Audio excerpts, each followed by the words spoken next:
blessings, all my blessings, all my blessings, all my blessings, all my blessings, all my blessings. I need my blessings. Welcome to the first edition of the Welch Bros podcast. Here is Arizona alumni, Michigan alumni, Elliot Welch joining us today in a much better temperature than I'm currently in out of Tucson.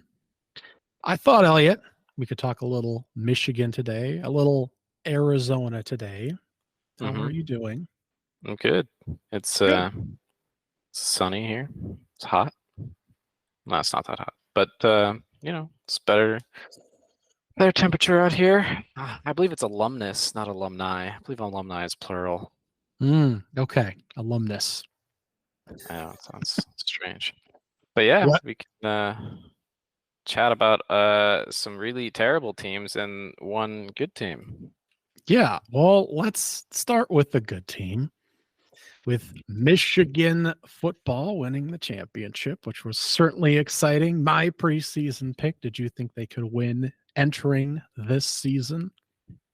I think there were serious doubts for me with Georgia still being around. Obviously, they had question marks about with how much talent they had lost from their defense the previous year. But up until I saw Alabama and Georgia, and they both looked very beatable in the SEC championship game. No, I did not think Michigan would win. No. Yeah. Well, and again, we didn't know for sure still what all Michigan brought to the table until Penn State again in the last few games of the year and Ohio State again until the very last game of the year. And then, of course, the Big Ten championship is a walkover again, unfortunately. I think we knew their defense was legit.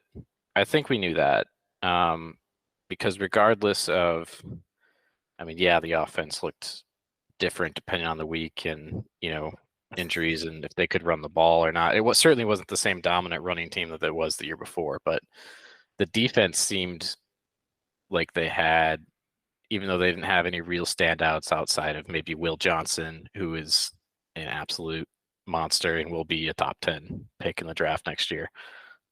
They didn't have a lot of dominating guys. They didn't have Aiden Hutchinson. They didn't have Ojabo. They didn't have all these guys that just wreck games, but they had a lot of really good players and they just didn't make mistakes. They tackled well in space. And I think you really saw that in the championship game. It's probably the best tackling in space I've seen from any college football team. That's true. That makes a big difference when you get to the high stakes college football games. You really notice the teams that don't tackle. That's for sure. But yeah, JJ McCarthy, for someone that gets nitpicked a lot, including by you and me at times, what are your final thoughts on him? Do you think he's as he finishes his college career, right? Because the analysis moving forward into his pro career is going to be different. Do you view him as like a high caliber quarterback? Denard Robinson was one type of guy, going back into previous iterations. Oh goodness, who played with Mike Hart? Oh my God. Yes. I don't know why that escaped me for a minute. Is he, he didn't have to do a lot for a good chunk of his career. He wasn't forced, not that he couldn't put up numbers, but he wasn't forced to do a ton of difficult things. But winning the championship, he had to make a few big throws. That's something. Yeah, I don't think, obviously he comes away with having 3 really good years as a college quarterback with some of probably the best offensive lines in Michigan's history, right? But I think, no, I don't see him as some like generational talent or whatever Harbaugh likes to say about him. I don't see that. I don't even really see him being a first round pick in the draft.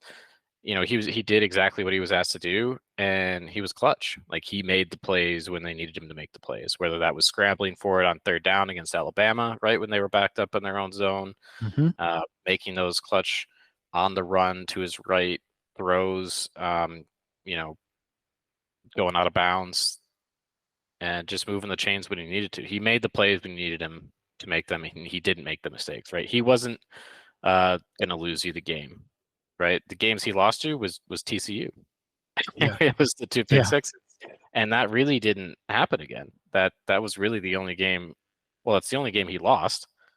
as a starter, Yeah. and that's the only one that he gave away. They really didn't make mistakes outside of that. So, I don't think he's some generational talent. But I also don't think he never really had game breaking wide receivers, which is what you've seen from the champions of the past 7 years in the playoffs or more is teams like Clemson, Ohio State, and Alabama that just have game breaking wide receivers that they're not great quarterbacks. They're throwing the ball up and they're winning 50-50 balls, right? Like they're just doing crazy things.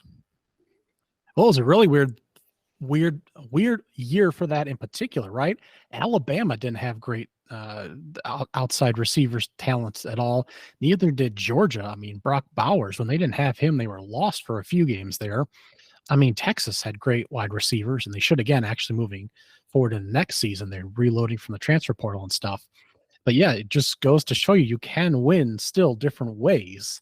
But yeah, it was a weird year to not have like receiver talent or really great skill position talent. So it's just that's a good point. It was just very weird to have that multiple teams that did well. Well, and you So think about Texas too. I mean, Xavier Worthy, if he was on Michigan's team, he'd be far and away the best wide receiver they had. Like he's that deep threat that can just if he's good for a touchdown a game, I mean that changes everything. yeah. I mean, it's just working the fringes, right? I think this is a quarterback analogy, but one of the quarterback things that I have in my head, because I'm trying to put together quarterback lists like postseason, now that the season's almost done, my list of top quarterbacks moving into next year. And one of the things that I'm evaluating is they say no quarterback is actually worth more than maybe 5 wins tops, like a Patrick Mahomes.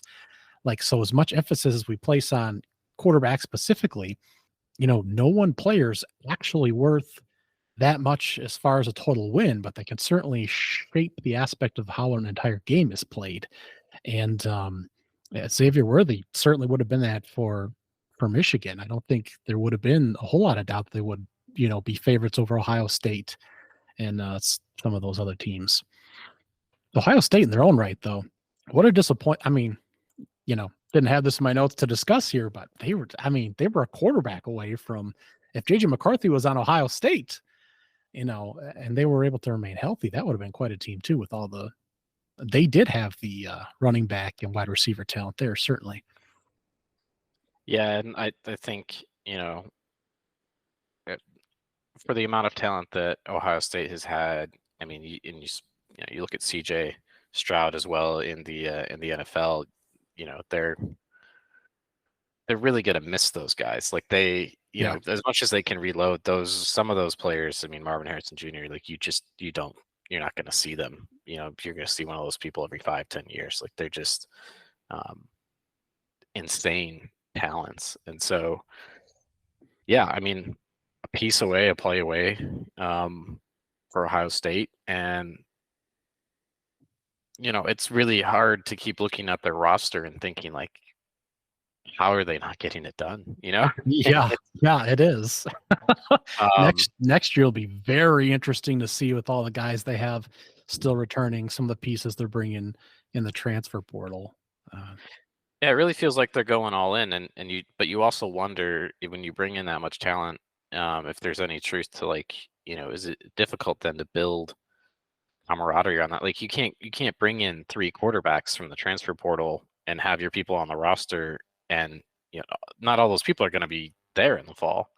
So how much time do you waste to build chemistry with the people that you already have, giving reps to other players and not focusing on the development of the guys that have been there? And you start to wonder, because you can see it in some of those games. I think this past year, Ohio State was much tougher than it has been in the past couple of years. I think they were prepared, like mentally. I think, there's been a big deal about, are they tough enough? Lou Holtz calling them out and all that stuff. But and I think you could see that maybe 2-3 years ago, like they did kind of give up in some of those games. I think they just weren't quite strong enough, and maybe that's a testament to Michigan's strength coach too. But I don't see that. I didn't see that this last year. I think they were definitely tough enough. They have the talent, and yeah, they needed a player too. And we've already forgotten his name. McCord transferred out already. He's already gone. So Already gone. he couldn't give them exactly what they wanted when they needed it, and so he's out of there. Yeah, he'll be at Syracuse next year, which will be kind of interesting in that respect. I think ACC just showed their schedule, and they have kind of a cushy schedule look so far. So he may be surprisingly piloting like a 8-4, 9-3 Syracuse team, but that very interesting there. Yeah, let's put a pin in the some of the development because I have thoughts on that for the Arizona when we get to that piece of it. My next thought here, I think there's certainly something to that piece though. Certainly a lot of teams, especially at the high levels, are bringing a lot of different pieces in. So I think that cohesion is important and probably not talked about a lot on the national sports scale is that cohesion. And I'm sure that helped with Michigan. And I wonder if that's going to be a kind of a running theme moving forward. Not necessarily always the case. There's certain teams, Alabama always operated at a high level. Georgia does as well. But even those teams, unless they're winning a national championship, they're not necessarily reloading rosters every single year. The team that does win a national championship every year is basically sending, 15 to 20 guys somewhere, whether it's the NFL or running out of eligibility or guys seeing the transfer portal because they're like, we won a title and weren't even part of the team. But yeah, that cohesion, it'll be interesting to see if the teams that don't pick up as many pieces in the transfer portal are awarded for development on the coaches that are able to really foster that environment. Yeah, and there's probably a balance there somewhere with how many people you bring in, right? Where tipping point. Michigan did a lot of movement with the offensive line, right? Where they'd bring in a piece or two and top level offensive linemen that they knew would start or compete for starting positions, and then somehow didn't lose a ton of depth behind them of guys that they were bringing in recruiting out of high school. So I think that matters quite a bit rather than, here's the top 50 people on the board. Let's go grab as many as we can kind of thing, which I think you do see from certain schools. Is it Ole Miss or one of the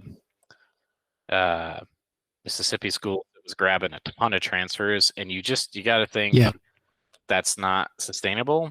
And you saw that kind of with Colorado too, right? They grabbed anybody they could, then they didn't really have an offensive line. Like you grabbed as many people as you could, and there was a lot of, credit for them to win as many games as they did, turn that program around a little bit. But you can't grab that many players and not build your own to fill the roles, and especially backups too. If everybody's transferring and thinking they're going to be a starter, that's just not going to be the case. Right. Yeah, especially the depth and especially in trenches, like I said, certainly.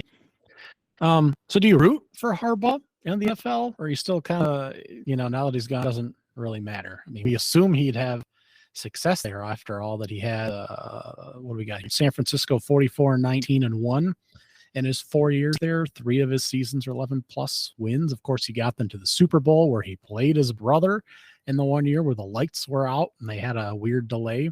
Yeah, what a bizarre game. Yeah. I think you cheer for him. He did exactly what we brought him to Michigan to do, which was to win a championship. He won 3 Big Ten titles. I think it'll be a bit of a reprieve for a lot of Michigan fans because you don't have to worry, hopefully, every offseason that your coach is going to go to the NFL. Yeah. And play that, game between the athletic department, Ward Manuel, and the NFL teams, where I'm sure that is not good for recruiting. Like that cannot be good for recruiting if every year you're in talks with, Minnesota or Atlanta or whatever. You just can't think that that's good for continuity, even with the staff as well, to think that Right. you're always looking for that next thing. So, I think from that regard, it'll be a bit of a break for Michigan fans. I don't think if Sharon Moore were to win a title next year, I don't think he would jump ship right away. I guess you don't know, but I think that's Yeah. unlikely. He's 37. So I don't know. I think it'll be a good break. I think it's nice that it's finally over. He's in the NFL. He's back where he probably belongs, to be Right. honest. Not that he Right. wasn't good for college football, but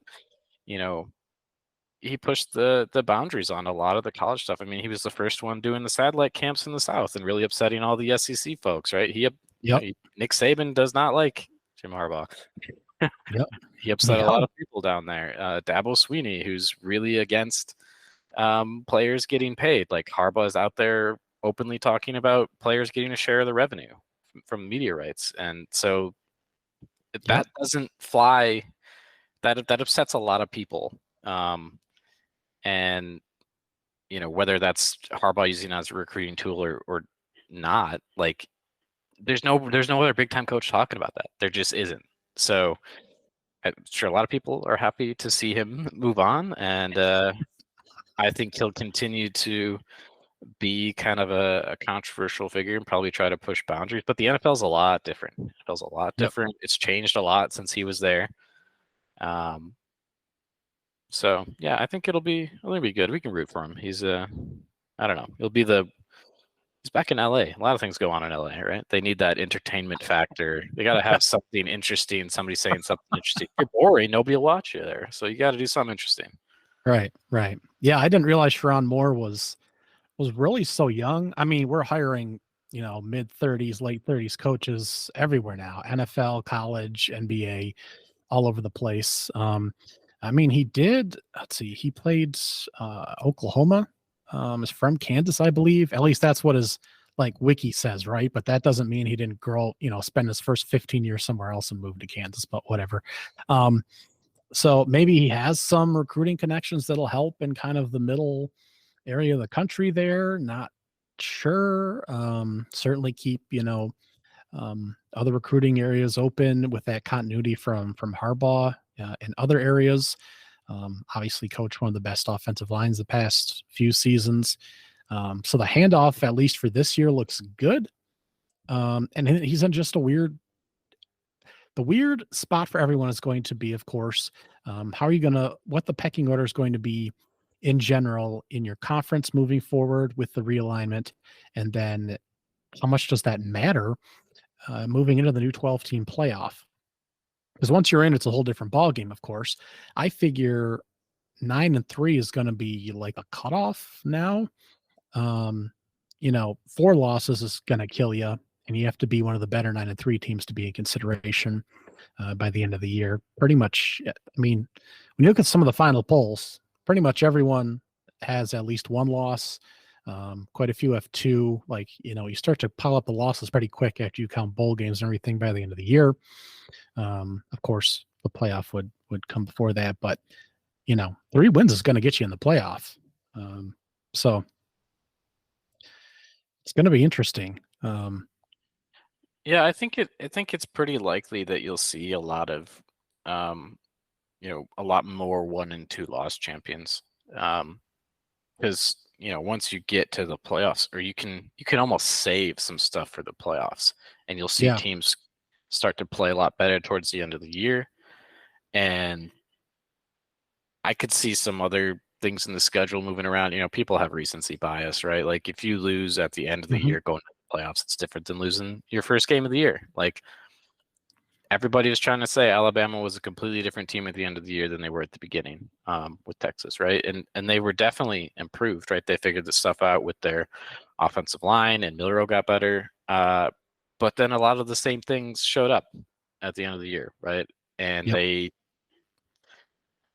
center wasn't very good, made a bunch of mistakes that he had been making the whole time, and Alabama fans were joking about it, right? And it happened, Yep. and it lost them the game. So like some of those things don't go away, and you get towards the end of the year, and if you I could see some schedules changing. Like, will Michigan and Ohio State always play at the end of the year? I don't know. They've had some talks about that before, and people get up in arms about it. But if it starts to keep people out of the playoffs, I could see him changing it. Like, Yeah. and especially if you're stacking up the other teams now in the Big Ten, you got USC, UCLA, Washington, and Oregon. You don't want to be playing Washington, Oregon, Ohio State at the end of the year. Like, No. and then be going to the playoffs. That's just not. There's only 4 or 5 teams in the country that would be able to win those games, and then those are the ones that will probably win the championship. But if you want to get people into the playoffs, you want your best chance to get into the playoffs. I mean, you're going to do what the SEC does. And you're going to play Incarnate World like in November. So Yeah. I can see that going that way. I think the bigger question will be, will the SEC stick with its what are they, 8 conference games instead of 9? They're doing one less than the Big Ten. Yes. They might be the only conference that's at 8 instead of 9 at this point. So that'll be interesting. We'll have to see if that affects things or not. And then, of course, if the championship games go away, which I think they should, I don't see a reason. I think that the idea of having a rematch of the last game of the season for a lot of conferences, it's really going to be really hard to care about that game because you get, by the time you get there, you already know, right? If you're going to have to play them again, right? You already know all the scenarios. So, yeah. Well, I guess in one respect, at least for now, with the conferences, at least being so big, I can't remember now how many have gone away from divisions. At least you're assured like the top 2 teams will play each other if they're not on each other's regular schedule. But again, who the hell cares if they're both going to the playoffs anyways? And right. People don't really care. It depends on the region, the school, how many they've actually won. Michigan doesn't care about Big Ten titles. Ohio State doesn't care about Big Ten titles. Florida doesn't care. Alabama doesn't care. They got stacks of them. They don't even hang them anymore, probably. So, right. Yeah. So that's certainly something that's on the chopping block. I'm sure. Well, and I also wonder how the revenue is split by the playoff. Because right, the biggest revenue generator for the NCAA is March Madness, right? And based on how many teams your conference gets in, and then how far they go in the tournament, they get more money. And I don't know if the playoff is set up at all like that with football. Because then again, there's more motivation for the conferences to change, to get as many people in as possible and to go as far as they can. And then that's even more motivation to get rid of the championship game, I think. Yeah. I don't think you're going to see Iowa beat. I don't know who they would beat. I haven't ever, so it's hard to answer. And then the playoff committee be like, oh yeah, like let's put them in. They're really exciting to watch. That'll give us a lot of views. So yeah. That's next year will be interesting. Excited for it. Excited for bigger matchups and more loaded schedules. I still I still hope we do have some teams that rise above, because you don't really want to watch like 6 teams that are 9-3 either. I mean, I do like parity, but you still like a couple teams to be a cut above, and someone's got to end up on the bottom, and then year to year, someone rises up and falls down, and you still need that aspect to it. But to some extent, like we're already seeing players get rested, like Ohio State's, Michigan arguably rested some players before their game with Ohio State. They're on the injury report at least, and arguably, could have played. So we're already kind of seeing some teams, questionable guys, not appear in various games. So we're already seeing some pieces of that. I just hope it doesn't get too out of control. But yeah, Well, we'll have to see here. What would you be disappointed in the next year or two for Michigan? What would make you disappointed? Like a 7-win season? That would probably be disappointing, but See, that's tough because I feel like I can live off this championship for a while. okay. I think I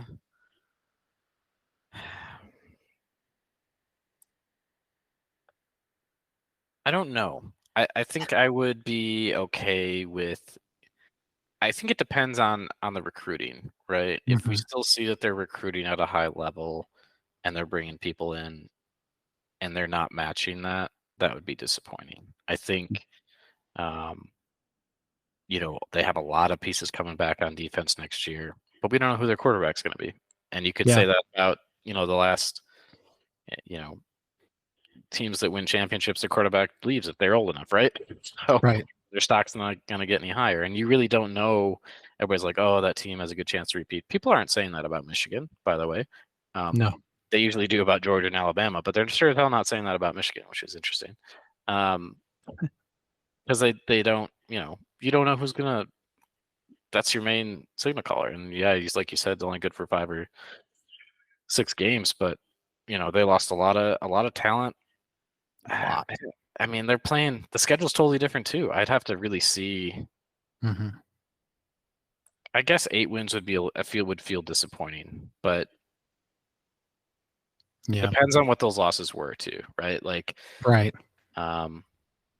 if you won It's all been your home games, I'd be, you're all right with it. If you lose some tough away games, I think that's a factor too. Yeah, a lot of these wouldn't be black eyes either. Texas, USC, at Washington, probably flying across the country. Depends on what shape that program's in. Oregon, at Ohio State. I know you never want to lose to Michigan State, especially how they're looking right now and at home. But I mean, half of these games would be understandable. So, but yeah, I understand. Of course, I'd be in the same boat. You want to have the recruits coming in using the transfer portal. That's another knock on Debo, right? Not using the transfer portal. You don't want one of those coaches, and taking advantage of their NIL opportunities, and then seeing development. That's another key piece. I think that they could help keep guys around as well. So Yeah, and I think you don't want to lose to Michigan State and Ohio State, but every single year you're like, you just don't see yourself beating Ohio State when you haven't done it consistently in a decade and a half. And now that you haven't lost to them in what, 4 years? 4 years real time, 4.5 years real time. It's been a yeah, while. It's been a minute now. Like there hasn't been that. There's not many people. There's probably going to be almost nobody on that roster that's lost to Ohio State. So the people, the guys coming in now, are hopefully that tone is set. Competing with them at the end of the year is a totally different thing, especially with the roster they're bringing back. But who knows what Washington's going to be? Who knows what Oregon's going to be? Who knows what Michigan State? Who knows? They brought in, quarterback came with the new coach, and he brought a lot of staff. How long does it take you to get established? I have no clue. We'll have to see. And they're playing a little bit earlier than they have been. They've been playing around Halloween. They've been playing a couple weeks earlier, I believe. So that factors in too, right? Yep. Texas. I mean, could be a great game. Will both teams have 3 or 4 losses at the end of the year? Maybe. The only team from the playoffs that still has their head coach going into next season. Yeah, there you go. Although Alabama just traded for a different playoff coach, so. Oh, well, that is true. That is true. Anything else on Michigan football at the moment? I don't think so. I'm going to bask in the glory of this championship for probably the next 5 years. Yeah, I we were talking about this yesterday, and obviously I knew they split the championship in 97, was it, or 98? Yep, I always 97. flip-flopped yeah. I remember watching it with our dad, and I'm like, you're going to get me a hat, right? They won, get me a nice Rose Bowl hat. So I have that around here somewhere, too small for my head. I just didn't realize they hadn't won one outright for so long, You built so much, you know, grandiose on Michigan and on like Notre Dame and some of these teams that just haven't won in a very long time. So glad that they got one there. I don't want to spend too long on Michigan basketball because there's not a whole lot to say. Let's see. I had them down at 7-12. They've lost to Michigan State since then. I think they're still dead last in the Big Ten. They can shoot. They won their first couple games playing very well. We knew they could shoot early on.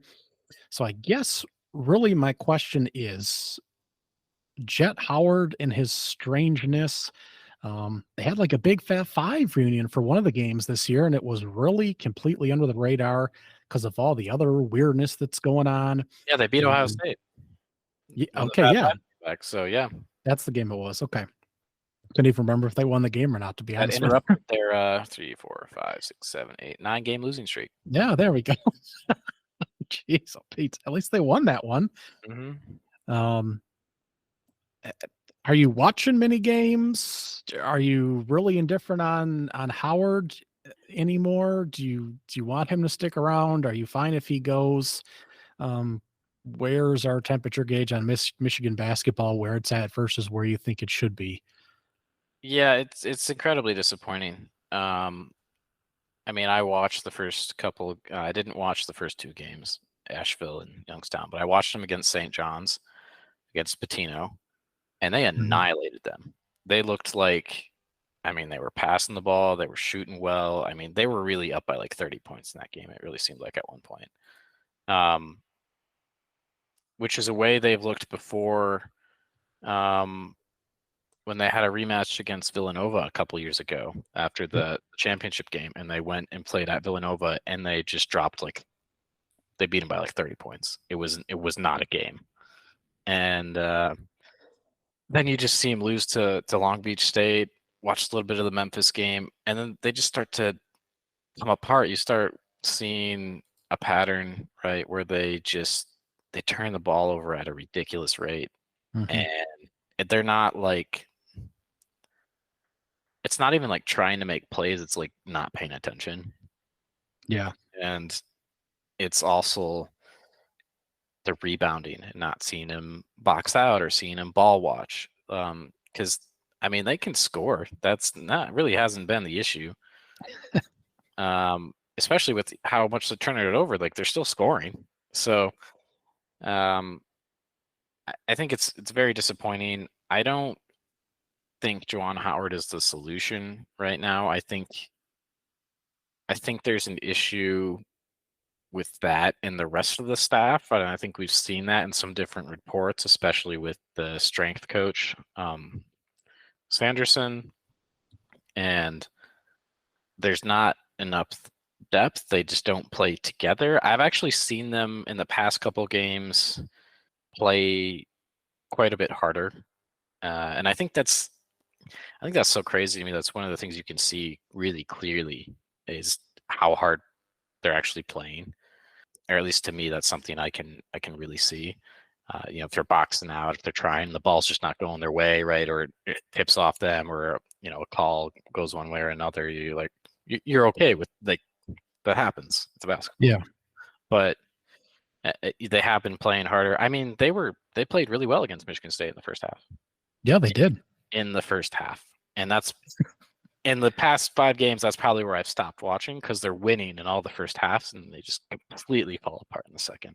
And I'm sure there's a variety of things there, right? It's probably partially depth, not playing with your point guard on the road, right? Because Doug is suspended for all the road games because he doesn't go to school. Yep. And that's a problem. But they've played, fairly well. They just are not playing good defense, and they don't seem to have the players to do that. And if you can't stay in front of somebody at the college level, you're not going to win many games. So I think it's time for them to change something with the program. I don't know what that looks like, but I don't see especially with the weirdness, what's going on with Juwan Howard and his health issues and not coaching, sometimes being on the bench and then coaching, but then turning it over to the assistant. I don't understand it, and it doesn't. That can't possibly bode well for team chemistry and look good in recruiting and all the things that you need to build long-term success in a program, which we feel a lot of Michigan fans feel John Beilein had done, like gone to 2 national championships and lost the one against Louisville, and Louisville had that one vacated. So, how bad can you feel? That was the top. The program was playing. You played against Villanova. Villanova had 6 players drafted from that team. So, that's just not. That doesn't happen very often. Michigan or Michigan State just doesn't build teams like that very often. So, it's tough. That was a great run. Yeah, they've been to 2 national championships since Michigan State was at its last one, I do believe. So, I mean, and I just remember, even before he was there, the number of years Michigan was in the NIT, didn't make the tournament. So that run there was just a significant. So I'm realizing now I put Will Howard in all of our notes. I don't know what the hell I was thinking. Juwan Howard. There we go. There's a lot of Howards. That's not one of them I know. Just been thinking of one of the quarterbacks somewhere. But yeah, I just so discombobulated, and with his picking fights, it just seems like a leadership issue. I know I've expressed to you I like their assistant coach there. We've talked a little bit about Phil Martelli. Realize he's an old geezer, but he had a lot of success there at St. Joseph's. Yep. Spent 20 plus years there. Wanted a program that's still Division I. Can't forget there's almost 400 teams in Division I, and played in the A10 there. I think they were A10 his entire tenure, which in itself has generated a lot of good teams: St. Louis teams, Richmond teams, George Washington teams, Dayton teams. All come from that conference. And won 444 and 328 in his time there. 15 winning seasons, 9 20+ win seasons, 7 NCAA tournaments, made an Elite Eight, head coach of the year award. Actually coached for the USA Basketball 21 and Underworld Championship several years back, which I was surprised about. But he can coach. I'm not sure if he made a tremendous difference with the talent there and the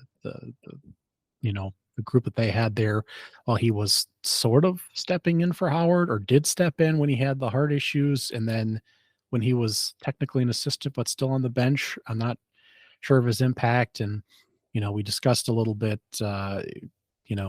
he's probably not doing recruiting and all that with his age. I'm just surprised he didn't retire once he left St. Joseph's, but he's still coaching. And I just, if nothing else, he seems like he might be a handoff coach for a year or 2 as an option, to me at least.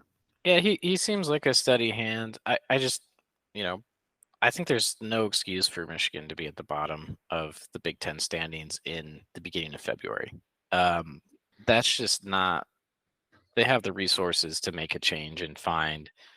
Look, there's a lot of good basketball coaches, and there's a lot more basketball players for D1 than there is for football, top tier football programs. There just is, right? There's more athletes that can be good on a basketball court, and there's less people on a basketball court at a time than there are football players. So, I think there's really no excuse that they can't go in and find or poach a top talent to run this basketball program. Michigan is a football school, but they had a really good basketball program for a good number of years there. And yeah, I think recruiting is a part of it. Like I don't see Phil Martelli as probably not flying around the country doing recruiting. Mm-hmm. It's probably not meeting with a lot of kids in their homes on the West Coast. Right. He might be going to his home in Philly and seeing kids there and stuff like that. But I don't, you really want to get people in there to make a difference. And you want to be able to recruit in your areas, but they're not really doing that. They had a couple years where they brought in some good talent, right? Caleb Houston, Musa Diabate, and they didn't really mesh, right? They didn't play that well together. Hunter Yeah. Dickinson, who's now at Kansas, and you ran your whole offense around him for 3 years, and you didn't really win a whole lot of accolades, right? You won games, but you didn't win a whole lot of accolades. You missed the tournament 1 year. Yeah. You had who am I thinking of from Grand Rapids? Kobe Buffkin, great talent. And so I think you're not seeing Juwan Howard capitalize on the talent that he's had, and that makes you question, where this team is going, right? You took over a team that was top in the conference, like regularly winning Big Ten tournaments, winning the Big Ten every other year or so, to last. And Phil Martelli might be the guy to help you look for the next guy, but I don't think you need to leave him in charge for any amount of time other than to finish out the season if you get rid of Howard now. I just don't see how Ward Manuel can look at this team and go to these games and think like, this is fine. We can just leave this to the end of the season. I just don't. You need to give yourself the time, right, to reach out to other coaches and vet things and be ready to pull the trigger on the guy that you want. If you wait till the end of the season, you're kind of putting yourself behind the 8 ball. He's got to see what mid-major makes the tournament, wins a couple games, right? That's how it goes. Then you just hire that guy. It's the self-scout. It scouts for you. Yeah, someone else. I mean, that's fine. That's absolutely one way to do it, right? Like, yeah. All right, Arizona. We starting with football or basketball? We can probably do football. Okay. Jed Fish goes to Washington. Yeah, it sounds like a book. Sad for Arizona fans. Sad for Arizona fans. Did a great job getting them from 2 to 4, then 4 to 10 wins. Just a phenomenal job there. And then kind of not too surprising, takes another job. I know a lot of folks, I guess, were expecting him back, and I guess it ruffled quite some feathers for him to hop to Washington there, it sounds like. Yeah, I think they were expected to get a deal done with him, and it sounds like there was some, well, as it goes in any negotiations of high-level contracts, there's always they said this and he said that, and then there was this non-agreement period. Oh, and then they left. It was like, oh, a big surprise. We thought we had a deal. And it was like, well, you should have had that deal done and in writing. Then you would have had a deal, but you didn't. So you took too long. And what happens here in the state of Arizona is there's this organization called ABOR, ABOR, the Arizona Board of Regents, who has to approve basically these contracts for all the public employees, especially the ones that are making big money, like the football coaches. So there's also some financial issues with the University of Arizona, where they had some miscalculations of funds that was somewhere around $200 million. And then they university gave a loan to its athletic department around $89 million. And it's not structured in a way that they can repay it in a reasonable amount of time. So there's a lot of stuff going on where I could see Jed Fish being like, maybe it's better to leave all this behind and go to a university, have a kind of a clean start, and I think part of it's probably also going to the Big Ten. Washington joining the Big Ten is probably a big factor there for recruiting, for resources, just things that the University of Arizona maybe wasn't in a position to really guarantee or offer him at that time of contract negotiation. But yes, definitely ruffled some feathers here. Got some local politicians in the city talking about how it was a bit of a travesty that the deal wasn't done, and it's one of those people that are some people that are mad that he took off for greener pastures. It's hard to blame a coach for doing that given all of these other factors involved, and can only imagine what some of those conversations were like, where if they couldn't guarantee him those things, Right. or a lot of coaches like to have a certain amount of control over a program, and if there's a lot of meddling from all these other areas and you're having to wait weeks and a month in between negotiations going back and forth, well, deal's done with Washington, job's open, here's an offer, I'm out of here. So Yep. Well, when your funds are a little off, I'm sure it makes you recalculate everything as well. So, it just seems like a miscalculation on maybe on both sides, but certainly on Arizona's. I wonder if does Brett Brennan seem like? I mean, I like the guy. San Jose State sucked forever and a day. He's had a few winning seasons there. 3 of the last 4, he's had winning seasons there. Kind of wonder if they might have tried to go after somebody more high profile, perhaps if funds were in order, but perhaps that's just what they had on the docket. Someone who was, in the general region, who was kind of an up and comer. I believe he was a former wide receiver at UCLA and has been producing, at a lower level program at a fairly high level. Compared to what they're used to, and it's just kind of grabbing another coach on his way up, much like Fish kind of was. Is there any excitement to have another up and comer? Usually, there's not. You don't know a whole lot about him. A lot of the key players are staying. Jed Fish did not get Noah Fifta, the top quarterback, the top receiver McMillan, or some of the other pieces to go with them. So he'll have a group to work with there. I would say no. I don't think there's a ton of excitement about the coach. I think there's excitement about the players staying. So, yes, actually having the quarterback and some of the wide receivers stay, and I believe they had one of the cornerbacks say he wasn't going to follow Jed either to Washington. So that's a big deal. And Arizona's schedule is going to look very different in the fall. So from playing in the Pac-12, Pac-10. So it's still exciting, I think, because they definitely ended the year on a much higher note. Arizona is the opposite of Michigan in that it's absolutely a basketball school first. They have a beautiful football stadium. I can see it from my house, but it's not the focus. It's not what drives a lot of interest in the university. It's definitely the basketball that does it. So, well, having a nice quarterback wide receiver combination. I mean, Noah Fifta, just having a returning quarterback that was productive last year, it means a lot.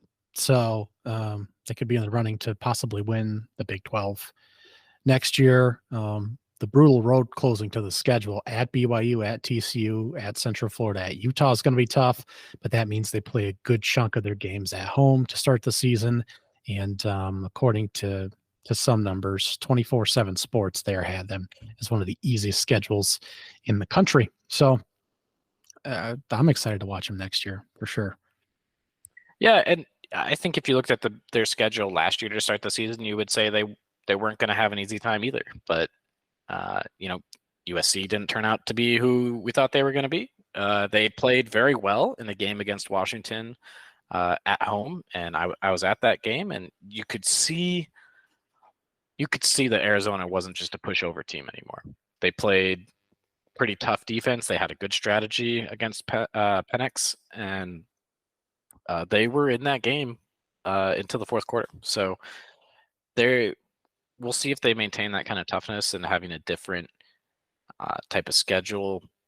It's not going to be the same type of teams. It is going to be a little bit different for them to play a Texas Tech and a West Virginia, right? And a TCU.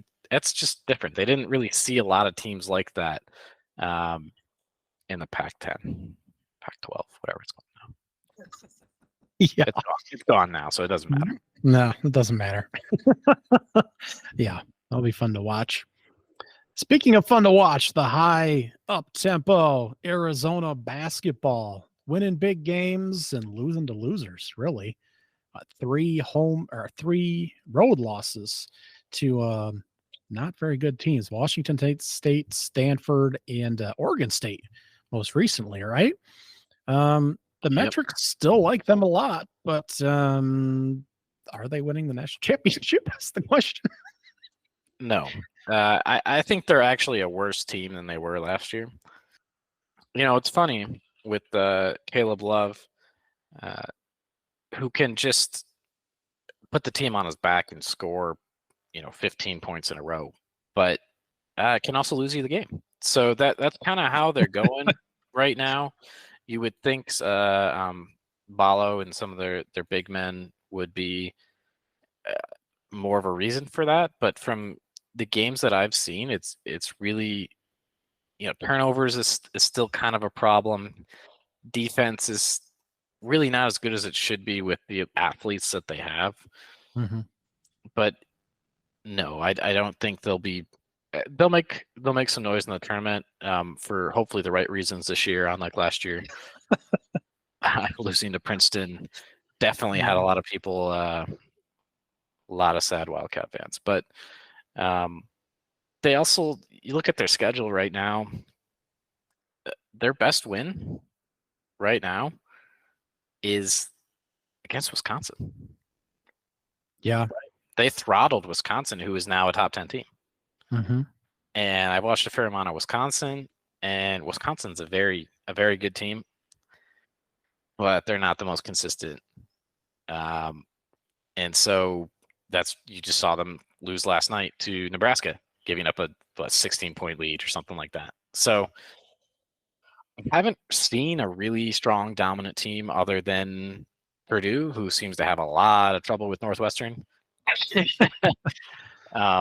So I don't know that Arizona has been even as dominant as they were last year. You see some of the numbers against competition they've faced, right? Blowing out Colorado by 40 points, or even beating California the other night by 20 or 30 points. But those aren't good teams. Those are not good teams. Those teams will not make the tournament. Mm-hmm. And you can't lose to Washington State on the road, who's probably going to end up being like a bubble team. They haven't played anybody good either. No. I don't see. I'm interested to see what you think of what Arizona's ceiling might be in the tournament, but I don't see him. I don't see him reaching the second weekend, to be honest. I just remember when DeAndre Ayton and the Wildcats lost to Buffalo in the first round. I remember that. Well, I do have a fun stat for you. Okay. I pulled it. Oh boy, I wish I could remember. I think it was Sports Nation that posted it, and it's been through the weekend, so I've had to hand count these. Top 10 teams on the road against unranked teams are now 21 and 29 with Wisconsin's loss last night.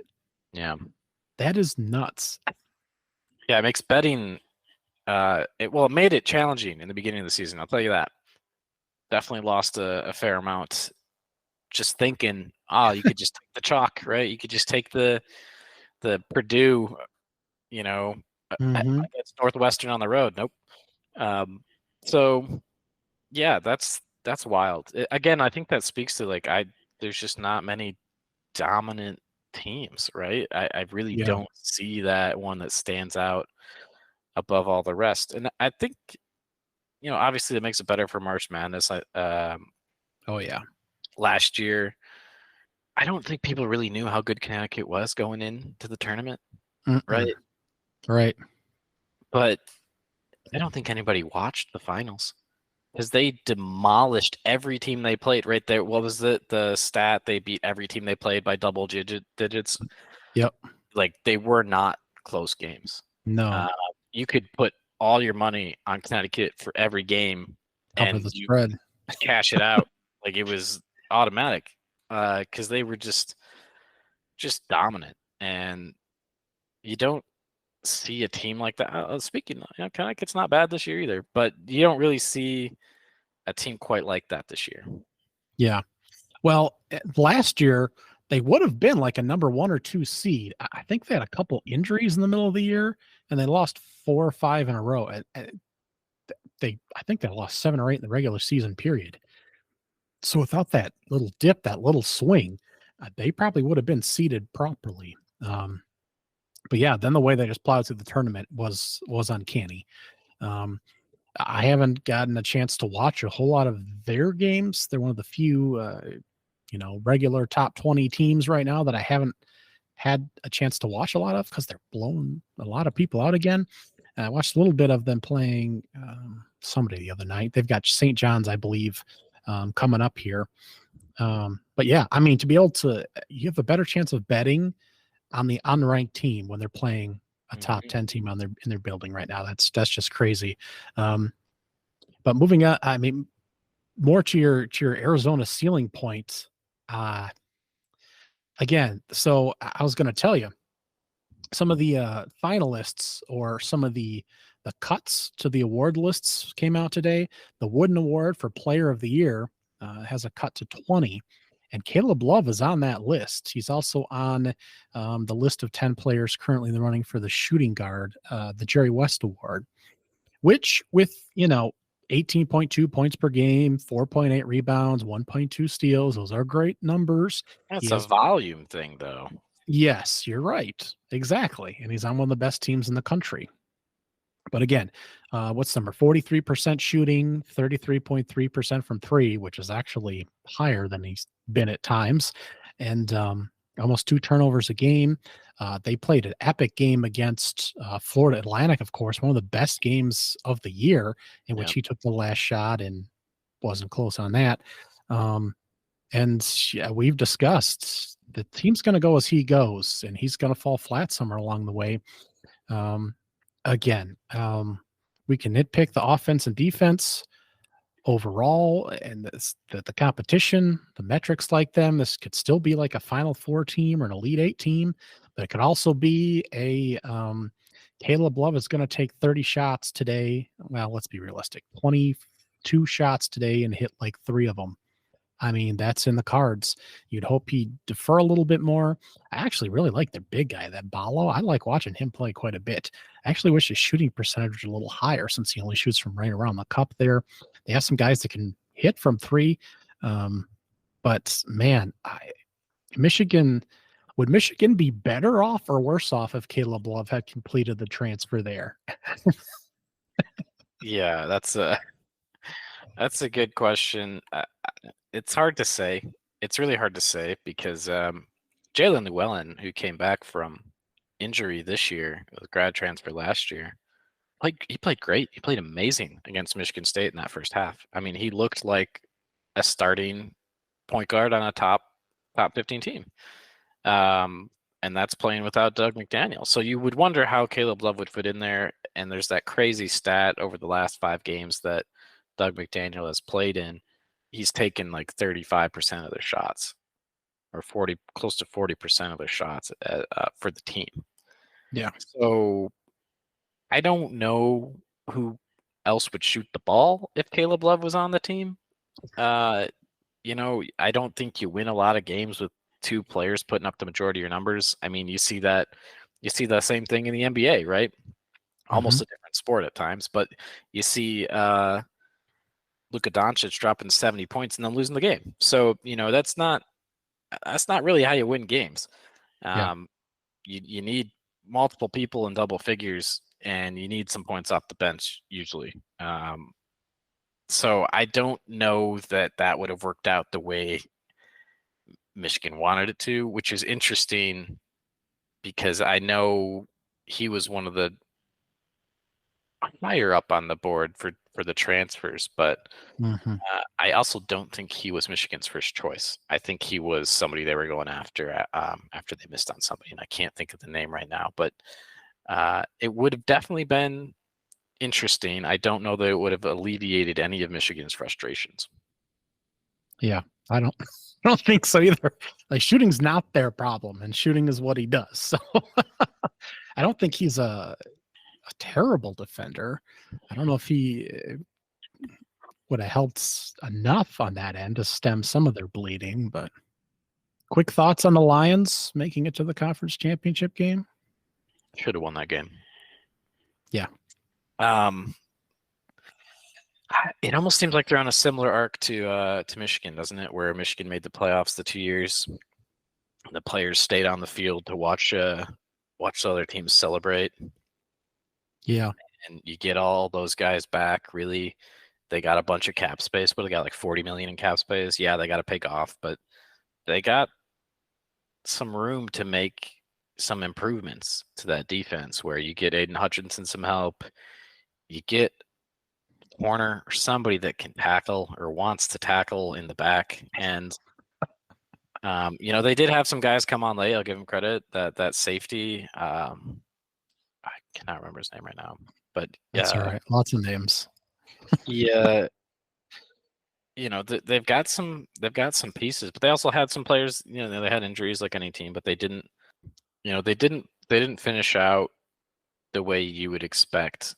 A lot of people are saying the same old Lion stuff, and yeah, that game had a lot of that come back, I think, for people watching that with a 17-point lead, but they're not the same team, and you can tell by the way they won a lot of games in that season that they executed when they needed to. I mean, them beating the Rams, right, by throwing the ball against Stafford, that was, that's gutsy, and that's making a play when you needed to. And they didn't do that against San Francisco, right? 2 drop passes by Reynolds. Yep. You can't do that. This is the NFL. You can't do that. So I think they'll be fine. I think they'll be better next year as a team, even though the record might not be, because they'll play a tougher schedule. So very happy for them. They made it really far. It's going to be tough to care about the Super Bowl. And when you should have been there. Yeah. And how exciting that would have been for the city. Yeah. It's gut wrenching after that first half and thinking, oh, some people are probably trying to book tickets right now. Yeah. People want to talk about the fourth downs and the missed opportunities for field goals. On the other side, if they converted some fourth downs, they could have continued drives and scored more. So I think you have to look at both sides of that. But yeah, my focus is on the drop passes. You can't do that. St. Brown also had a dropped one. It's not talked about as much because there was a defender on his back, but it hit him either right in the hands or right in the chest. And the fumble by Gibbs as well. So, the field goals were 2 out of like 8 plays that weren't made, in addition to the implosion on defense. So it was just a disaster on both sides of the ball. The field goals were minuscule in the grand scheme of things altogether, and it was a risk reward. You make it, then maybe you win the ball game. So, but you don't make it, that doesn't just mean you lose. All the other crap means you lose. So, yeah, it was a full team loss in the second half. They played the best we had seen them play probably all year in that first half. They were just doing anything and everything they wanted to, and just didn't make plays in the second half. And you can't do that in the NFL. You have to. There were third downs. They needed to make a play, make a catch. Just needed to get a few first downs. You think about it, how you burn 5 more minutes off that clock, they win that game. Yep. And they couldn't do it. So, and they let, watching Brock Purdy run is probably one of the worst things I've ever seen. Yeah. Because you just know, that guy is not a franchise quarterback. He's not that special. He made the plays when he needed to make them, but man, that team around him is really good. It's not him. Yeah, well, I'm kind of excited for the Super Bowl. Well, it's gonna be nauseating, right? Well, I'm excited to see Usher, first of all. But then I'm also excited. I did pick 49ers over Kansas City, my preseason picks. But whether it's Mahomes winning another one at the age of, I think, 28 right now would be just incredible. He's outpacing Tom Brady right now already, whether he wins this one or not. Or San Francisco. I mean, Shanahan has had some great teams the past few years, and they're either banged up or, for the love of God, they can't figure out the quarterback position. It would kind of just be nice to see a really good team actually win a Super Bowl, kind of like they should, like this is a team that should win a Super Bowl at some point. They have the pieces to do it. So in one respect, we're either going to see history continue to be built, or we're going to see a team that really should have a ring get one. So in that regard, I'm happy to see that. I am a little concerned about the Lions next year, just because it's so hard to win year after year. Difficult schedule, like you said, with now a first place schedule in the North, and Jordan Love with the Packers was the youngest team, or one of the youngest teams this year. The Bears could have won like 8 of their last 9 if they just finished off a few games.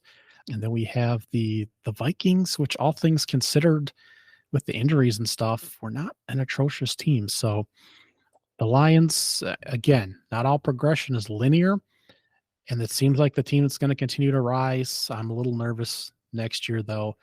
It's just not a given thing to come back, of course. Excited to actually watch them, because even this year, had Red Zone on, had whatever on, but that was still not necessarily appointment viewing till like halfway through the season.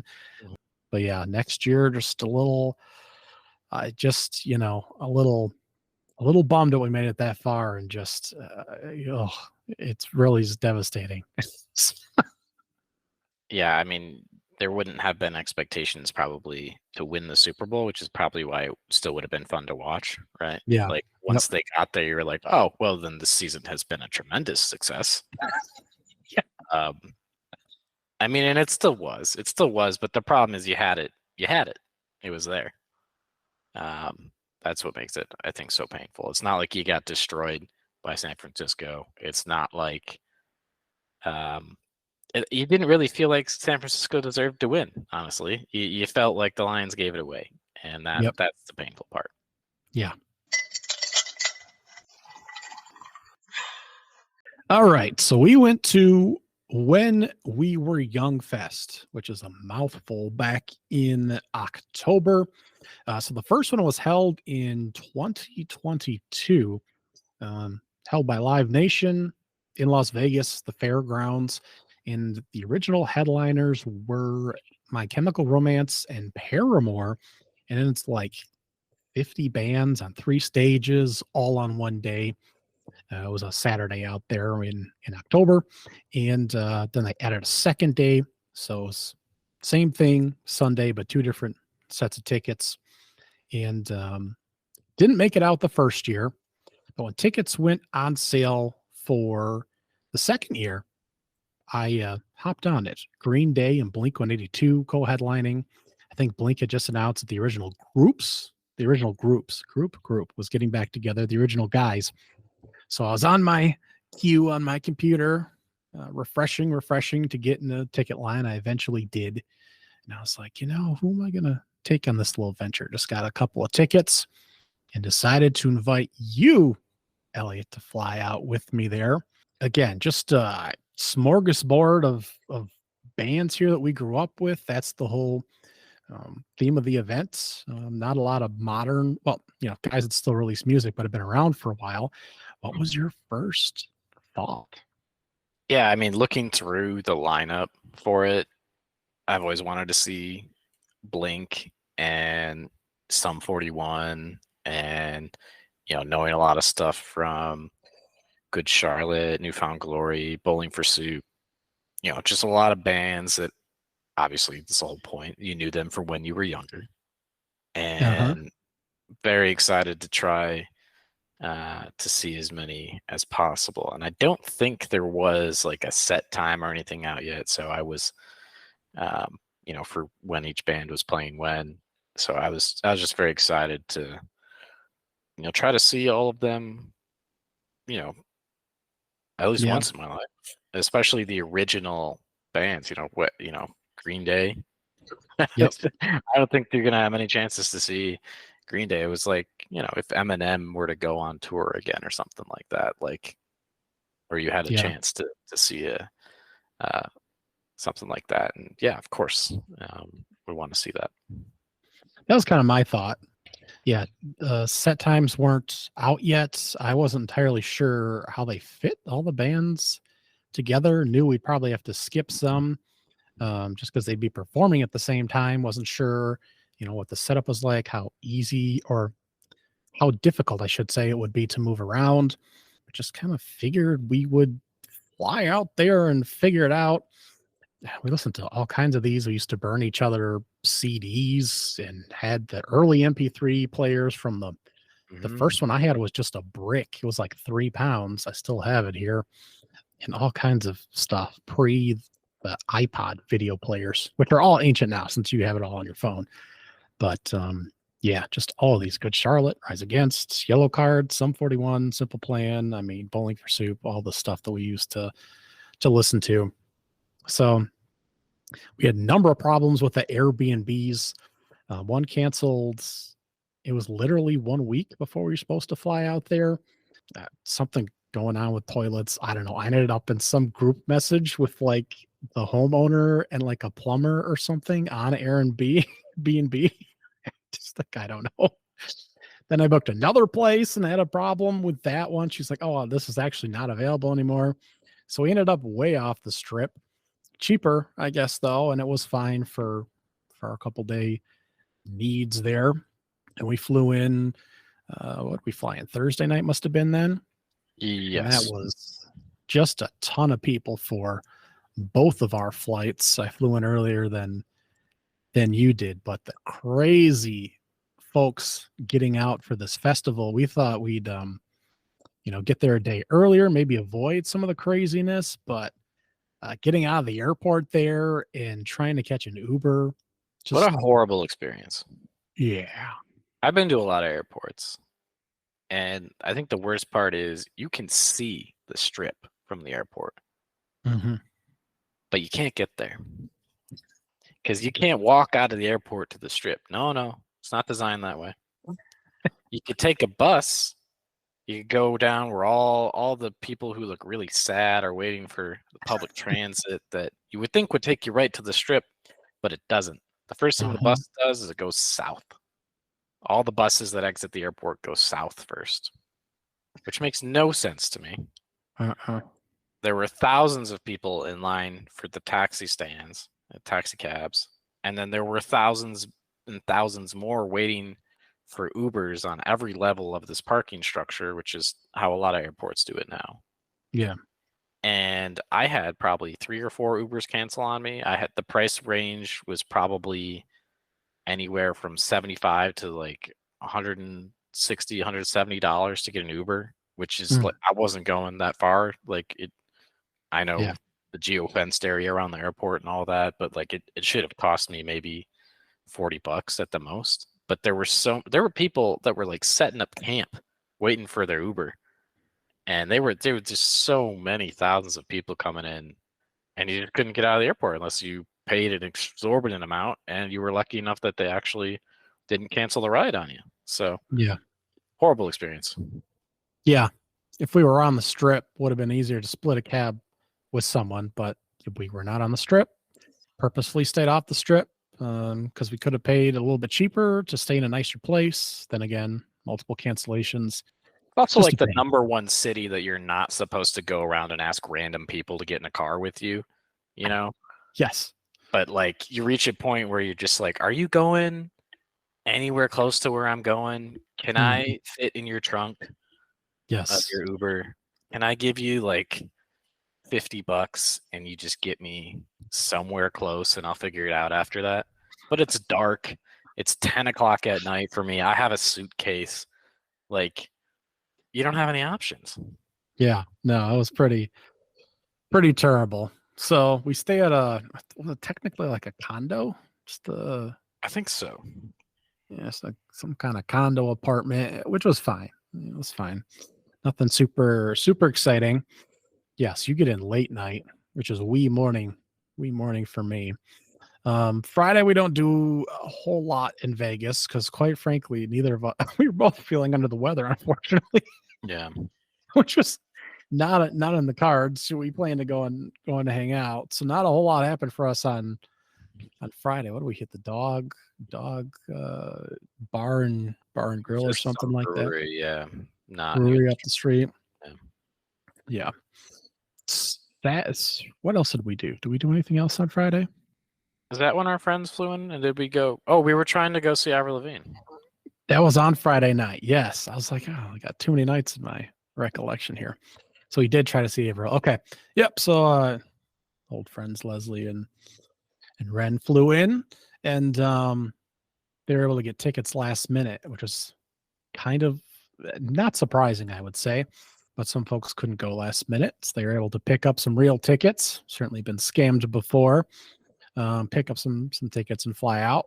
And we tried to go to Jewel nightclub for a Avril Lavigne performance because there were a number of different groups, of course, there for the event, setting up different shows. Green Day had an event going on, Bowling for Soup, Sum 41. A lot of these tickets were sold out way ahead of time. Really, we could have gone to any of those events and been just fine. But Avril, who wasn't scheduled to have a perform set, but we thought might be a guest appearance, and we found out later on was at the Jewel Club. So that's where we hankered off to after a nice dinner at the Paul Ramsey. Paul Ramsey? Gordon Yeah. Ramsay? Gordon's. It's all Hell's- the names. Hell's We're just Kitchen. mixing and matching. Yeah, that was good. That was good food. Yep. Oh, that was so good. That was very steak, meat, mac and cheese, potatoes. That was a delicious meal. Soak up all your alcohol. Yeah. And then the Jewel Club there, which was packed. It was VIP, basically top and bottom. Like if you weren't VIP, you basically couldn't see a whole lot, right? You were pretty standing back dumb. there. I haven't been into a lot of Vegas clubs like that, but that didn't make any sense to me. Like you just couldn't see anything unless you just like were standing in a place and hopefully the VIP people in front of you weren't blocking your view. Yeah, not a big fan of that at all.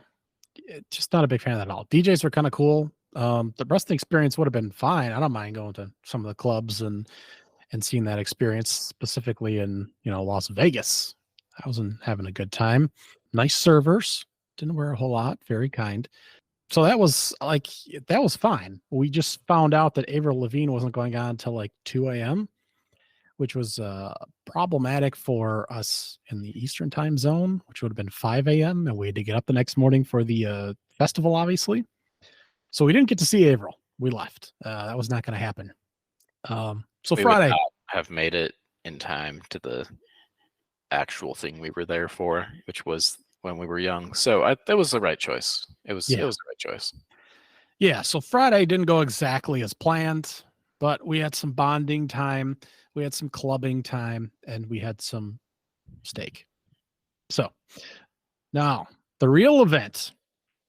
We got up on a nice, juicy Saturday. We had great football on. We had Penn State, Ohio State, which didn't live up to its billing. Actually, a pretty boring game. Yeah. Watched about a half of that. Was it the Palm Casino down the street? No, it was the Stratus. That's it. The Stratus. That's right. I accidentally dumped half my bottle of water in the cap on the way there. Didn't realize that until we got out. The Strat. I Googled it. It's the Strat. The Strat. That's where we were at. Had a little pregame at the Strat there. Got all warmed up. Figured we could get in for the first set. Check out. What were we checking out? What was the first one on the docket there? Wanted to see Motion City's soundtrack. That was it. We gave ourselves time to do that. Except the problem was when we walked down to the festival area, it's just kind of a mass of people and random lines.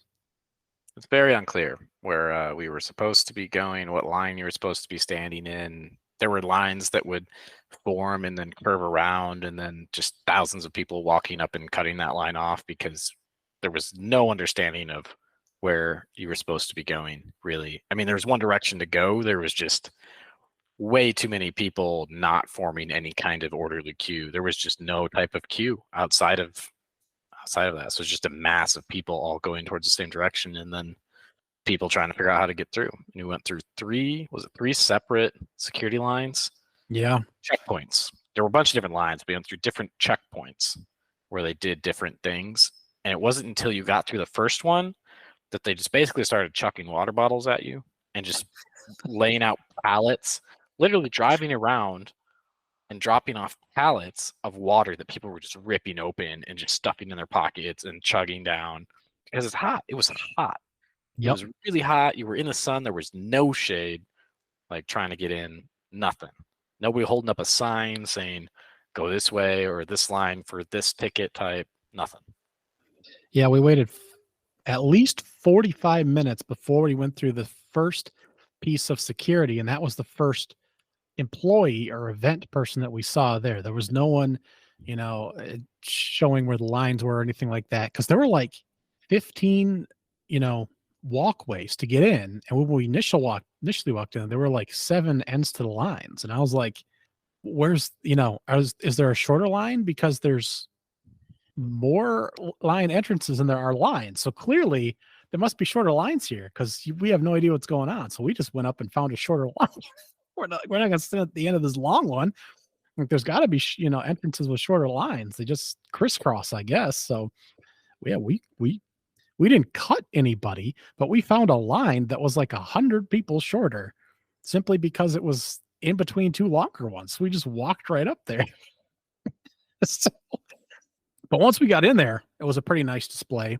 Got some of the stuff on my public Instagram, but they had a nice like arch design with the cool, like skull faces or blacked out faces and some 90s like graffiti style type stuff and old TVs and things like that. And TVs, old video game systems, VHS tapes, old like 90s movies and things like that. It was really cool the way they did that and set all that up. And they had 2 or 3 giant areas that you could sit and relax in. There still was not nearly enough shade for it's a giant parking lot, basically, right? Yeah. And it was just all sun. And how hot was it that day? 80, 90? It was hot. Yeah, it was in the 90s. I think it was pushing 100, if I'm not mistaken. It was brutal. It was one of those where you wanted your phone out to record some stuff, but like you were worried about your phone overheating. So yeah, definitely. But they had a few different food options. They had a few different, like the stuff was accessible. You could get to it. The bands, like they had 2 main stages, a green and a pink off to one isolated area. And the bands played like back and forth. So as soon as the pink stage was done, the green stage would go and they go back and forth. So you could stand there and watch both both stages go back and forth without much rest time. And then there was one or 2 smaller stages off to the opposite side of the park. Was there just the one? There's 2. There was Ghost and Stripe. Right. We just didn't really go to the really small one in the corner. It took a while to navigate the crowd to get from the green and pink over to the other stages. And because of the lineup on the green and pink and them going back and forth, like Motion City, Something Corporate, Newfound Glory, Yellow Card, Here's the Veil, 5 Seconds of Summer, All Time Low, Sum 41, Rise Against, Good Charlotte, 30 Seconds to Mars, The Offspring, Blink-182, Green Day. If you didn't want to miss any of those, you probably weren't going to venture over to Ghost or Stripe. So we only did that maybe once. So we kind of missed. I wanted to see Reliant K. We saw a little bit of that, and that was during Rise Against. I wasn't super impressed with them on stage. No. And so we didn't stick around too much more. And I would have liked to see Bowling for Soup, but Bowling for Soup was playing right after Blink and right before Green Day. So I Yeah. wasn't going to try to venture across against all the thousands of people, especially because that's when everybody's going to line up for Blink. And if you want to actually be in a spot to see, and you could see pretty well, but if you wanted to be close enough, you couldn't leave. Yeah. Yeah. Bowling for Soup was a loss, but I mean, that was the one at the worst time. Yeah, I would have seen Thrice. Didn't see or hear Thrice at all. Because we saw, at least heard part of Rise Against as we were walking around. And heard, I didn't see any Michelle Branch because she was at a separate section as well. We did walk in for so Something Corporate was the first band we walked in for, and I believe we saw their whole set. Yeah, they're pretty good. Yeah, I enjoyed them quite a bit. And Newfound Glory immediately after. I've always liked Newfound Glory. That was some of the songs were better than others, but I thought they were a good performance as well. Mm-hmm. All Downhill From Here, still one of my favorite songs ever. Yellow Card was after that, and They were great. yeah, they were fantastic. They brought Cassidy Pope, more known for her country music, out for one of their tracks as well. And then we stayed there for All Time Low as well. And one of their newer tracks has Averill on it. So that's what she was there for. She was on the original or on the first tour. And she was on like the first day. The second day, there was some disruption or some problem with her. So I don't believe she played the second day of the first year. So this time she came back as a guest here to assist All Time Low. And then she did she didn't do Complicated, right? Did she do Skater Boy? And She did Skater Boy, and then she did the song that she has with All Time Low. And I believe she just announced, isn't she going on tour with them? oh man, she's on a tour right now. Maybe she was on tour with them. She's on tour with somebody. Sometimes I get All Time Low mixed up with somebody else, but yeah. Well, it ended up working out though, right? We didn't get to see her the night before, and we still got Skater Boy in. So we still got a couple songs with her out there, even though we didn't stay in the club the night before. So yeah. So there was that piece at least. Yeah, but still disappointing to pay to get into that club and not see her. But we knew there was a chance, going through the songs that she had out that she might pop up there. So glad to see that. Sum 41 was pretty sweet. They had a nice backdrop with a big skeleton or top half of a skeleton and his head and stuff. So they had one of the best backdrops of the whole evening, I thought. they were definitely the most punk band that we saw. Like they don't care at all about what the audience thought. They were going to play what they were going to play. And, when they were done, they were just like, that's it, we're done, we're out. And Yep. they were easily the most punk band that played. And it was really good to see them live because I don't know that I have that many more opportunities to do that. Yeah. They announced their final album and their last tour, I believe, on that day. We were there on Saturday. So that was it. That was the big announcement there. So I believe it was at that time. So Rise Against was coming on those big stages then. So I believe that's when we went and saw Reliant K, or at least maybe missed the first couple songs. Yeah. The problem was it was bottlenecked trying to get to that pink and green stage area.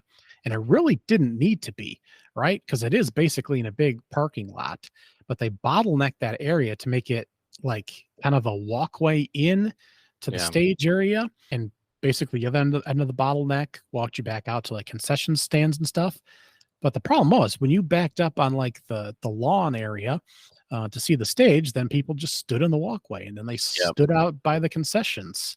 And that was a problem because you couldn't come or go anywhere. So there's really no reason to bottleneck there. And it caused a lot of problems throughout the day, especially as the bigger bands started to, they were all pretty big really in that section. So it caused a lot of problems. That was really terrible. Yeah, and there really wasn't an issue. Like I thought, maybe going to the bathrooms there might be better because it's a more established ground for that kind of thing. And it wasn't really bad. Like there was really no line for the men's. I mean, the only line that was there is because people didn't realize that people were just being dumb and waiting in line and not walking all the way in. Like there's plenty of stalls and stuff. So that really wasn't an issue. It was getting out of the big concert stage areas to the other areas, because there was never really a line for concessions. Not really, not in most of the areas. You could walk up. I mean, they screwed up our order once and gave us free drinks, right? Like, Right. They gave us like 4 free drinks because they made the wrong things and there was nobody else in line. So it's, really wasn't, none of that was really an issue. So that was kind of nice. Well, yeah. So obviously line for women's bathroom. Food was all pretty accessible because there's quite a bit of it. Drinks were pretty accessible. Didn't do much drinking though. Too hot. Way too hot. Right. Pretty much like, nope, we're gonna drink a bottle of water at least an hour here because we were just sweating. It's just way too hot. Keep putting on sunscreen, making sure we weren't burning. Yeah.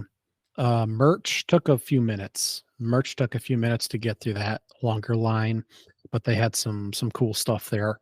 And yeah, again, not enough of the cooling tents area, but there were a couple.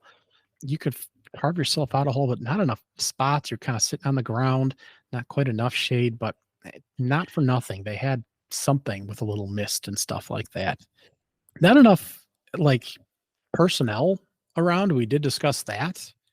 Just for general guidance or safety or anything like that. Yeah, there was nothing.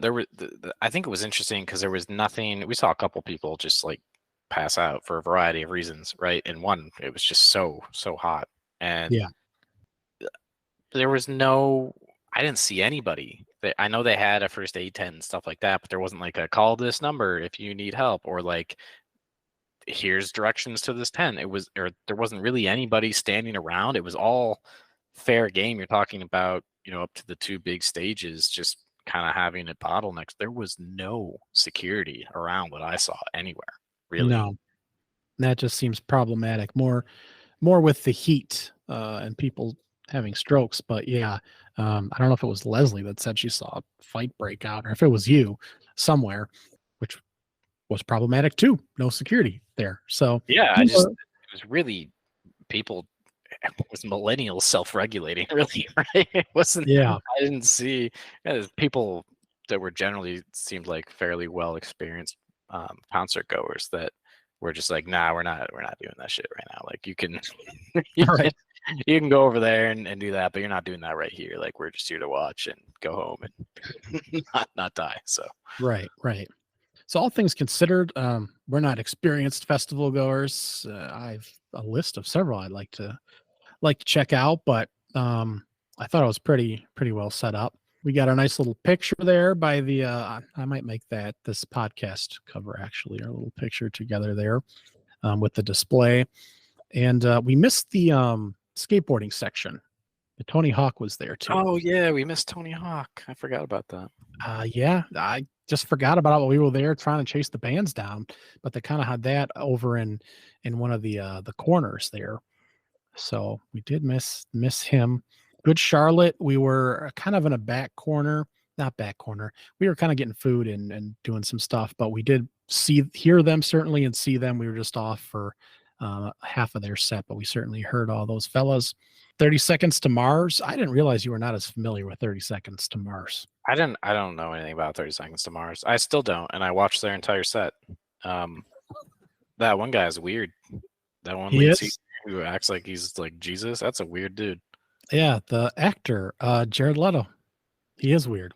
That's very strange. I mean, it was entertaining just as far as like the light show and stuff goes, and like all their songs are kind of like, I don't really know what kind of band are they? How do you describe them? Like, I would still describe them as rock, but maybe closer to the pop rock ish. They did some stuff that was a little more like atmospheric. He was good at building up the crowd and stuff like that. But I mean, there were some people that were, I can't remember, I feel like we were next to people that were kind of like, I don't care about you. I'm just here to see Blink, which is kind of funny. Like they were kind of like yelling that, and I was like, wow, okay. And I think there were some other people that were really into 30 Seconds to Mars. So it was that was interesting to me because, like, I mean, I wasn't there to see 30 Seconds to Mars either, but I wasn't going to yell that at them. So Yeah, because we were starting to get into place there for Blink and Green Day. Yeah, he's. I don't know where their core audience is. Obviously, Leto and his brother there were the two performers. They had some backing guitars or something for a couple songs, I think. And yeah, there was a couple times where he couldn't quite get crowd participation that he wanted. yeah, you're right. I remember that now. Yeah, he brought at least one kid up who wasn't quite sure what to do, and then he kind of let him go back in the audience. I think he realized that wasn't really his crowd. That crowd was definitely there for Blink, and I think you could tell that. I don't know. He exudes kind of this ego to me that you could just feel like he wants this crowd to do everything he's asking to, and the crowd was a little bit like, "No thanks, we're not here for you." I think that's part of the problem is he kind of exudes that. And he's between Good Charlotte, The Offspring, and Blink 182. And although this was a very eclectic group, he was not in with any of those type of bands. So it's unfortunate. Because I do like their music for the most part. For the most part, they're fine. They're kind of like the Nickelback, like, they got some good stuff there I'll put on, but it's like the fine stuff. It's fine to not fine. And I don't know when last time was they put stuff out, but I mean, a few of these bands have put more recent albums out that I wasn't quite aware of. And then he announced that they're doing a new tour or something or other. But yeah, it kind of sucks because you don't really want to be a part of something that is not as lively. That's what you go there for. So perhaps they don't put him, that was just a bad place to put him. That was just a bad spot to put him. Because we had Michelle Branch, which we didn't see, but what seemed like an odd fit. We did hear some 5 Seconds of Summer. I know you're not super familiar with them. I like a couple of their songs. They were performing while we were getting some food and walking around there. And the crowd sounded like they liked 5 Seconds of Summer, which was not anywhere near any of these groups. Yeah. So they had a few odd ones in there. We did hear a little Finch too. I forgot about that. Like Finch. We did hear What It Is to Burn while we were sitting in that cooling tent. I don't know if you remember hearing them, but well, we went from 30 Seconds there. They did bring Tim McElrich, or McElrath, the lead singer from Rise Against.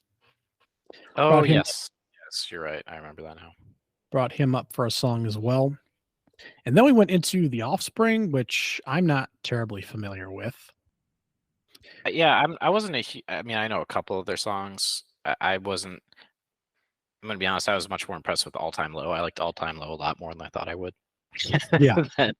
than The Offspring, who I felt like I was more familiar with, but I didn't like them as much. Yeah, I thought All Time Low was one of the better complete sets. Offspring wasn't bad, but as we got to the end of the day, they had one of the longer sets, and Blink was next. We were not as familiar. The anticipation was there for Blink, and we were like, "All right, are they wrapping this up soon? I've been standing here for 2 hours." Yeah, that's right. We had, I think we ended up 10, 12 hours on our feet by the time we walked back to the hotel afterwards. Yeah, but yeah. So then Offspring into Blink 182, and I think I have the track list here if you want to. I thought that they had the best, and obviously they build up to that, right? And they're one of the headliners for a reason, but they had great video for it. We were at a pretty good spot to see the stage and see everything. We got some pretty good videos. I thought they played pretty well. I know there's always the jokes like, how seriously are they taking these songs at this point? But I thought they did play pretty well. I mean, obviously, Travis is very entertaining, and it was all. I think it was pretty much all you could ask for. It was really, really good. They played obviously stuff from their new album, which not many people knew, and then everybody's singing along for all the songs, all the other ones, and the videos in the background were great. That's when they started using fireworks and stuff like that, which was cool. And they've done it for so long. They know the audience knows their songs and where and how to play off the audience and stuff like that. And so it was just really, really entertaining, and you feel like, you know, you're surrounded by thousands of people that have that same connection and experience with the songs, and that nostalgia, and it was just a really cool experience. Yeah. Anthem Part 2, The Rock Show Family Reunion, Feeling This. Then Violence, which Travis played blindfolded, which was first trick of the night. Then Up All Night, Dump Weed, More Than You Know, Edging, which was one of the newer tracks, this first single. Dance With Me, Aliens Exist. Then they did Happy Holidays, You Bastard, twice. Yeah. Yep. They played it super sped up the second time. It's fun little gag. How fast can we do this? As they were having fun on stage, and not one you'd expect them to play. Stay Together for the Kids, Always, Down, Bored to Death, I Miss You, where he was, Travis was pulled up into the air there. What's My Age Again, First Date, All the Small Things, Damn It. And then the big finale, of course, was just a great performance of One More Time. A great way to end it, their new single of Coming Back Together. So it was just it's worth the trip right there. Well, it was a lot. We went through a lot on that trip, but that was pretty phenomenal. Yeah, the back graphics for every song, whether it was the rabbit character or the smiley face or whatever was going on, just phenomenal. Back graphics there, and some of the things they had going on, and the fireworks up top the stage, and the crowd participation. And it finally got dark, right? It started to cool down a little bit, so I'm sure that has something to do with it. Like, yeah, finally felt like you were waking up a little bit. Yeah, that just phenomenal. And then Green Day. I don't know how long Green Day played for. We stayed for a huge chunk of it, and then we started to kind of to walk out there and sat for a moment, and then started to walk out. So we ended up hearing like their whole set, but I don't know if they played for close to 2 hours. They played for a long time. I really enjoyed the first part of their set. Like, that was, you know, started off really strong, and it was really entertaining. I mean, they definitely had some filler in there. You know, felt like they were just buying some time there. I don't know what they were trying to recover. Do you remember that? It was kind of like he was just talking and trying to do audience participation stuff, and it was like, all right, I hate that stuff. You gonna play the song now, or what? Like, what are we doing? And so that was annoying. But other than that, like, everything else was great. I was impressed. I wouldn't say I'm a huge Green Day fan, but like, they definitely, you know, have some songs that I know all the words to. So yeah, they were definitely really entertaining. Yeah, and it was a group, obviously, that the us three brothers grew up on together, and cousins, and one of the early groups. Even if we haven't, you know, stuck with them, I think they dropped like 3 albums in 2 years, and like 21 and 22, something like that. So we're not as up on those, but you know, American Idiot's what they opened with. They played Holiday, Broken Dreams, Hitching a Ride. You know, they did they do a couple covers? I don't know. When I Come Around, When September Ends was towards the end there, and I don't know if we heard Good Riddance. That was the very last song, but yeah, I mean, Billy Joel is what you would expect. I'm not as familiar with some of the other members as far as has anyone, you know, been swapped out or not. I was just thinking about, you know, Offspring and how it looks like their drummer was young enough to be someone's grandchild. Probably not the original drummer. Some of these other bands may have swapped some guys out. I'm not sure. But Green Day, at least. Billy Joel, man, we got to see that. That was so. All things considered, it was pretty phenomenal. It's totally worth it. I'd like to pick up one of these posters, if not one of the original ones that are quite expensive now. I see some of them on like Etsy and stuff to frame and have up. That'd be pretty cool. And it was just a fun experience, even in some of our problems at the club there, and trying to get out of the airport's it's a story, I guess. So I was have just a gonna say, question for yes. What you was your wrapping up here. question?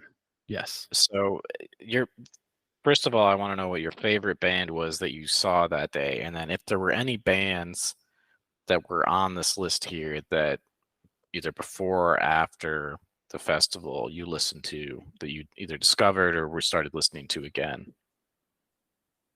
So Blink-182 was by far my favorite. Is there anyone I started listening to? So I started listening to the Veronicas a little bit. Okay.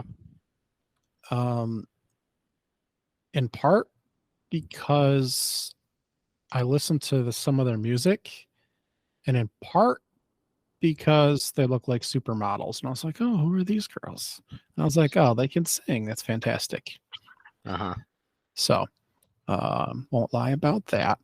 But listen to them a little bit. And then I think there was someone else here.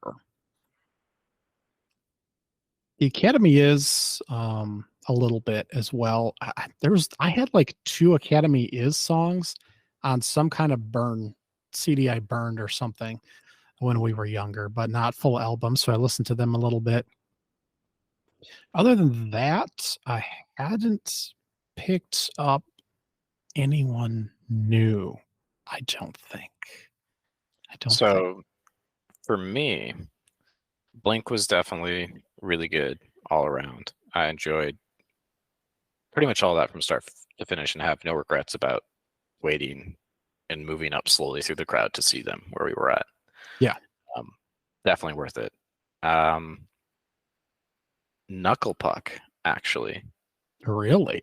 We didn't see, and we're not even inside to see them when they played because they were early on one of the far off stages. But listening to a playlist of the bands before going and some of their stuff, I was like, oh, this band's like, they're really good.